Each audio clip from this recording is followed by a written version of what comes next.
जबलपुर अपने यहाँ के ऑर्डिनेंस फैक्ट्री में हुए कारनामे से एक बार फिर से सुर्खियों में आ गया है।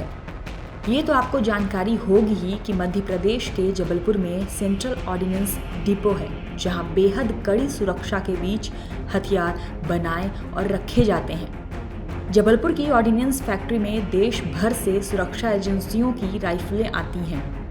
जब राइफलें खराब हो जाती हैं तो उन्हें जबलपुर की ऑर्डिनेंस फैक्ट्री में दे दिया जाता है। लेकिन क्या हो जब इतनी चाक चौबंद बंदोबस्त के बाद भी हथियारों की चोरी हो जाए, वो भी एक नहीं, दो नहीं, तीन नहीं, बल्कि कुल मिलाकर 98 AK-47 बंदूकें। जी हाँ, आपने बिल्कुल ठीक सुना। जबलपुर ऑर्डिनेंस फैक्ट्री से कुल 98 AK-47 गायब हो गई थी, जिनमें से सिर्फ 21 AK-47 को ही जब्त किया गया। बाकी की 77 AK-47 अभी भी गायब है। अब तक इसका कुछ पता नहीं चल सका है। इसके अलावा पुलिस की हथियार तस्करों पर इस कदर मेहरबानी है कि तस्कर खुलेआम हथियार की खरीद फरोख्त कर रहे। और ये कुछ नया नहीं है, ये सिलसिला आज से 6 साल पुराना है। 6 साल बाद भी बिहार झारखंड के अपराधियों और नक्सलियों को बेची गई AK-47 बरामद नहीं हो सकी है।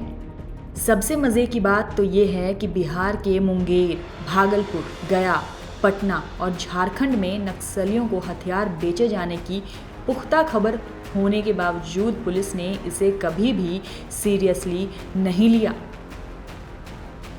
कुछ आरोपियों को, जिन्हें इस मामले में पकड़ा भी गया था, उन सभी को जमानत मिल गई। क्यों?